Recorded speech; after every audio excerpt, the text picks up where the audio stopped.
New this morning, President Biden will lay out his American jobs plan in Pittsburgh today with a price tag of about $2 trillion over the next 8 years. Ed O'Keefe is at the White House. Ed, Mr. Biden says he can pay for the plan.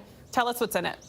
Yeah, good morning, Adriana. This stretches from some of the nation's most iconic buildings and bridges to the way water gets into your homes. The idea here is to pass one of the most expensive government spending plans ever, on par with building the interstate highway system and the space program back in the 1960s.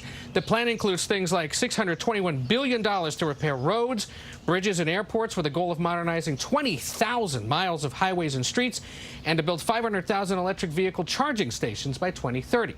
There'd be $111 billion to replace lead pipes and ensure access to clean drinking water, $100 billion to build new schools, another $100 billion to expand access to high-speed internet, and $100 billion more to update the nation's electrical systems. The president would pay for all of this by hiking corporate tax rates from 21% to 28% and changing how multinational companies are taxed. Now, remember, congressional Republicans oppose any talk of tax increases. The White House says it's going to be reaching out to both sides to try to get them to talk about this. But with the likelihood of bipartisanship slim, this is a political fight, Adriana, that's going to dominate Washington through most of the summer. Yes, it is, especially after the COVID relief plan with such a high price tag was a big fight. So, Ed, President Biden also announced new actions to stop violence against Asian Americans. What can you tell us about that?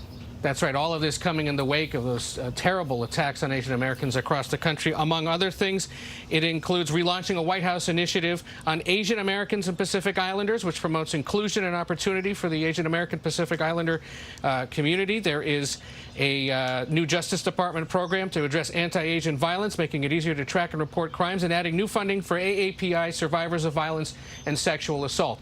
All of this coming amid criticism from Asian American lawmakers who say the Biden administration hasn't moved fast enough, aggressively enough to address the concerns of the AAPI community. Ed, thank you.